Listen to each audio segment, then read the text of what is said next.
मैं शुरुआत में आपसे एक सवाल पूछना चाहता हूं। हिंदुस्तान का सबसे भ्रष्ट चीफ मिनिस्टर का नाम क्या है? जरा फिर से बोलना।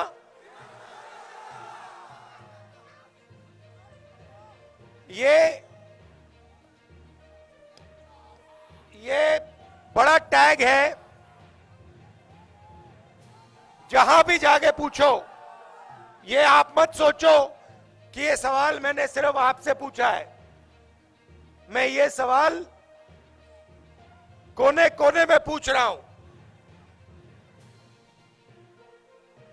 हिंदुस्तान का सबसे भ्रष्ट चीफ मिनिस्टर कौन है?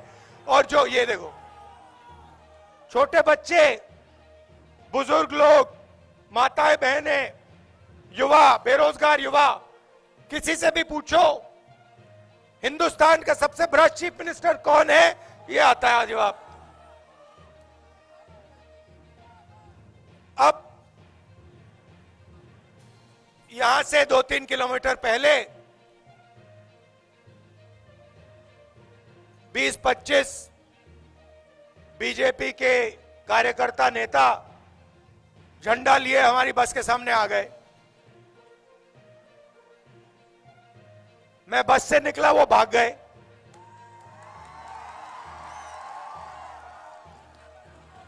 मतलब क्या समझ रखा है इन लोगों ने कि कांग्रेस पार्टी बीजेपी के कार्यकर्ताओं से, आरएसएस के कार्यकर्ताओं से डरती है क्या? ये कौन सा सपना देख रहे हैं?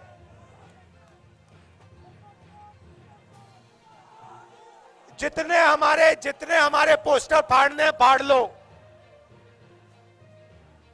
जितने हमारे प्लेकार्ड्स फाड़ने फाड़ दो, कोई फर्क नहीं पड़ता हमें। हमारी विचारधारा की लड़ाई है। हम किसी से नहीं डरते हैं, ना नरेंद्र मोदी से डरते हैं, ना यहां के चीफ मिनिस्टर से डरते हैं।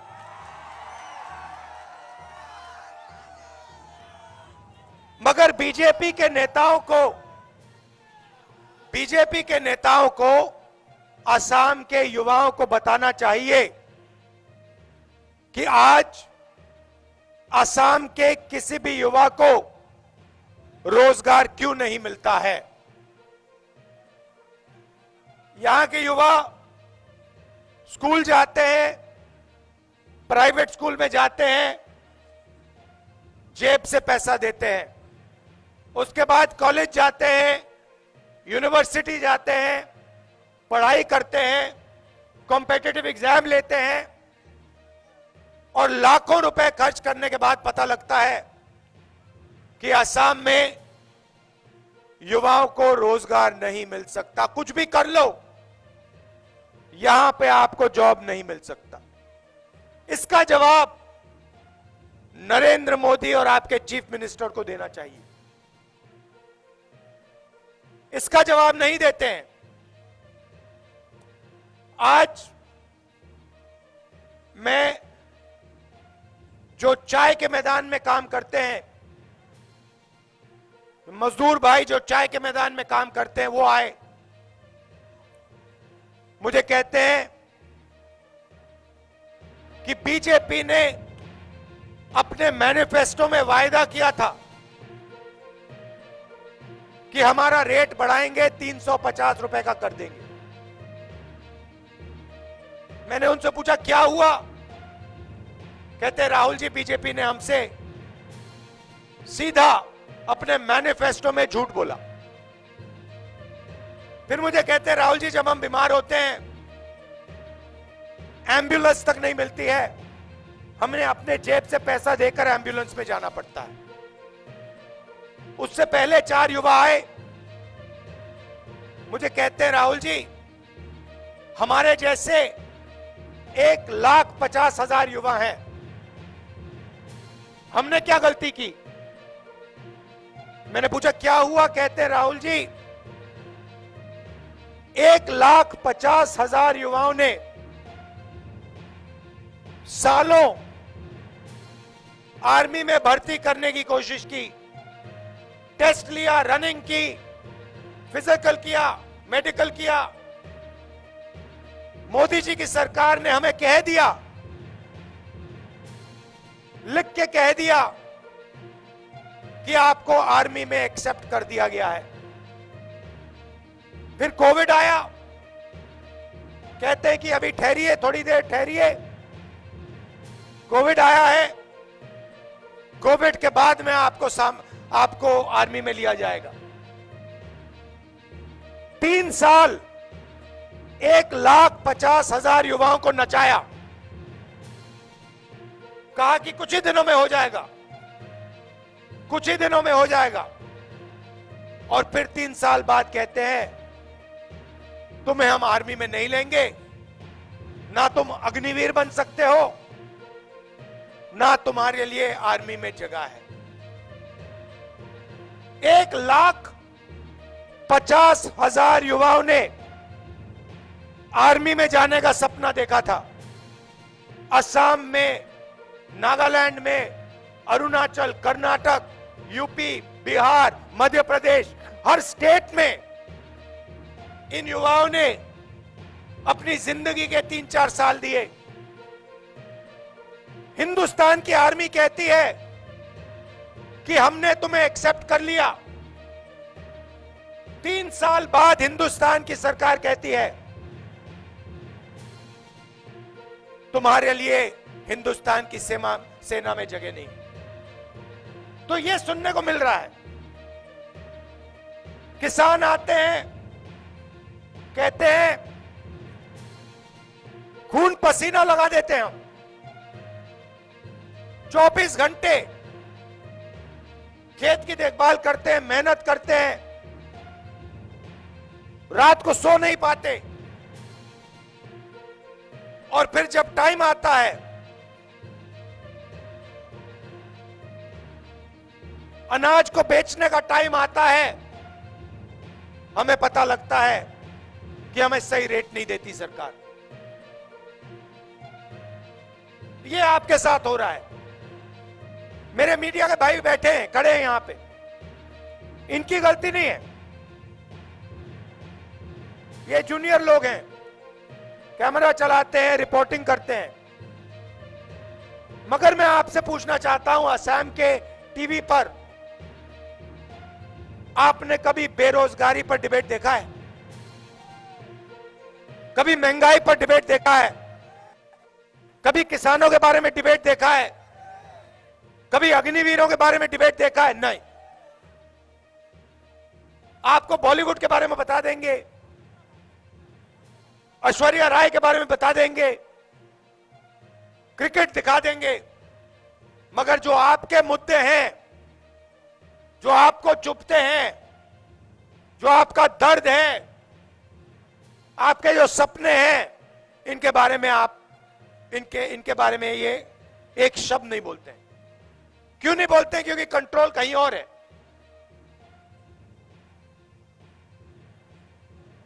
पूरे के पूरे मीडिया को कंट्रोल कर रखा है बीजेपी के नेताओं ने, और जो वो चाहते हैं मीडिया पे आता है। इसीलिए हमने निर्णय लिया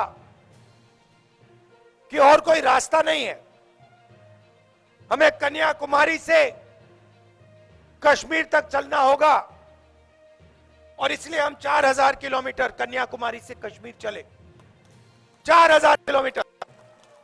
और उस यात्रा में मैं आपको बताऊं, सुबह उठते थे, रोज 25-30 किलोमीटर चलते थे, रात को हैरान हो जाते थे कि भाई थकान ही नहीं हो रही। जैसे आज सुबह हम निकले, 8 घंटे हम आपकी सड़कों पे चल रहे हैं, लोगों से मिल रहे हैं, गले लग रहे हैं। बीजेपी के लोग धमका रहे हैं, हमारे लोगों को मार रहे हैं, पीसीसी प्रेसिडेंट को मारा, मगर कोई थकान नहीं हो रही, कोई थकान नहीं हो रही, कोई फर्क नहीं पड़ रहा। और मैं अपने आप से पूछा भी क्यों हो रहा है? ये इसलिए हो रहा है कि असम की जनता का प्यार, असम की जनता की शक्ति हमारे साथ है। ये इसलिए हो रहा है, और इसलिए मैं आपका धन्यवाद करना चाहता हूं। हम यहां भारत जोड़ो न्याय यात्रा में आपकी बात सुनने आए हैं। लव यू ब्रदर, आपके हम बात सुनने आए हैं, किसानों की बात, मजदूरों की बात, बेरोजगार युवाओं की बात, जिनको सेना से हटाया गया उनकी बात, और अंत में 15-20 मिनट हम अपनी बात रखते हैं। और असम की जनता ने, मैं आपको बता रहा हूं, पिछले 2-3 दिन में दिल खोलकर हमें, दिल खोलकर प्यार दिया है। ये 10-15 लोग हैं बीजेपी वाले, झंडे लिए घूमते हैं, नारे लगाते हैं, मगर असम का जो आम आदमी है, जो युवा है, माताएं बहनें हैं, किसान हैं, मजदूर हैं, इन सब ने दिल खोल के हमें प्यार दिया है, पूरी की पूरी शक्ति हमारी यात्रा में दी है। इसके लिए मैं आपको दिल से धन्यवाद करता हूं, और ये कभी जिंदगी भर मैं नहीं भूलने वाला। और देखिए, बहुत बड़े नेता आए हैं, बड़े बड़े नेता आए हैं, बड़े बड़े नेता चले गए हैं,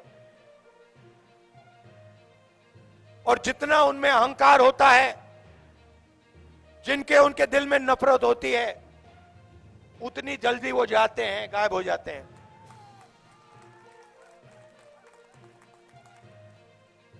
यहां पे सरकार सोचती है कि असम की जनता को डराकर, धमकाकर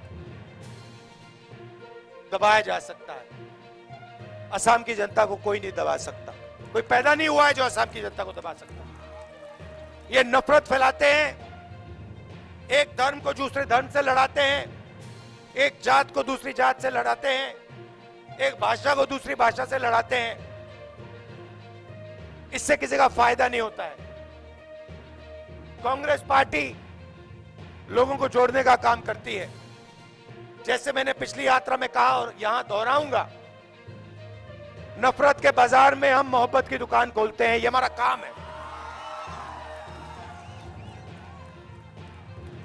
ये आप सड़कें देख लो, इंफ्रास्ट्रक्चर देख लो, एयरपोर्ट देख लो, रेलवे लाइन देख लो, कंप्यूटर क्रांति देख लो, सफेद क्रांति, हरी क्रांति देख लो, ये सब हम लाए हैं, कांग्रेस पार्टी लाई है। बीजेपी सिर्फ नफरत फैलाती है, उल्टी सीधी बातें करते हैं। ये फर्क है हम में और उनमें। और देखिए, हमारे प्रेसिडेंट ने कहा,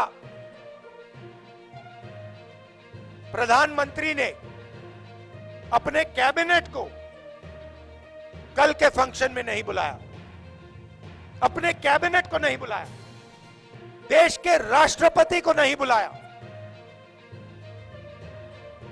तो ये चल रहा है, एक व्यक्ति के लिए पूरा देश चलाया जा रहा है। उनके 2-3 अरबपति मित्र हैं, अदानी जी हैं, एयरपोर्ट, पोर्ट्स, इंफ्रास्ट्रक्चर, किसानों का अनाज, माइंस, जो भी इनको चाहिए इनके हवाले कर दिया जाता है। तो बीजेपी क्या करती है? असम की जनता को लड़ाती है, मणिपुर की जनता को लड़ाती है, और फिर जो उनका है, जो उनका धन है, उसको छीन के ले जाती है, अपने 2-3 बड़े मित्रों को दे देती है। मणिपुर को देखिए, आग लगा दी वहां पे, 6 महीने हिंसा चल रही है, गोली चल रही है, लोग मर रहे हैं, घर जलाए जा रहे हैं, और देश का प्रधानमंत्री आज तक मणिपुर नहीं गया। कांग्रेस का प्रधानमंत्री 3 दिन के अंदर आपको वो मणिपुर में दिखता और चौथे दिन वहां की आग बुझ जाती। ये नहीं है भाई और बहनों कि हिंदुस्तान की सरकार मणिपुर की आग को नहीं रोक सकती है। अगर प्रधानमंत्री ने सेना को ऑर्डर दिया तो 3 दिन के अंदर हमारी सेना मणिपुर में आग बंद कर देगी। मगर बीजेपी लोग नहीं चाहते कि मणिपुर में आग बंद हो। इसलिए प्रधानमंत्री वहां नहीं जाते हैं, इसलिए प्रधानमंत्री सेना को ऑर्डर नहीं देते हैं कि यह तमाशा बंद करो। भारत जोड़ो यात्रा का यही लक्ष्य है। मणिपुर में हम गए, हमने भाईचारे की बात की, लोगों को जोड़ने की बात की, उनका दर्द समझा, उनके साथ गले मिले, और वही काम हम असम में कर रहे हैं, वही काम हमने अरुणाचल में किया, वही काम हम बंगाल में करने जा रहे हैं, महाराष्ट्र तक।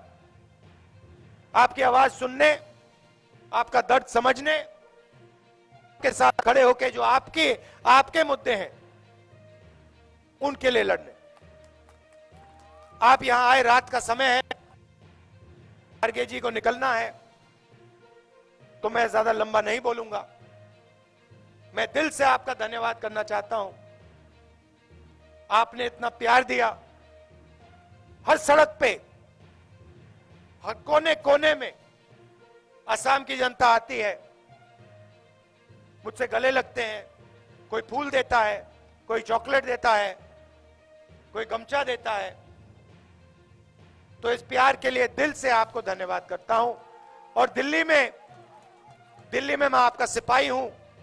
कोई भी बात हो, चाहे चाय गार्डन की बात हो, युवाओं की बात हो, जो भी आप चाहो, हम ऑपोजिशन में हैं, पार्लियामेंट में रख सकता हूं, और जब सरकार में आएंगे, असम में आएंगे, दिल्ली में आएंगे, तो पूरी आपके साथ मिलकर आपका काम करेंगे। धन्यवाद। जय हिंद।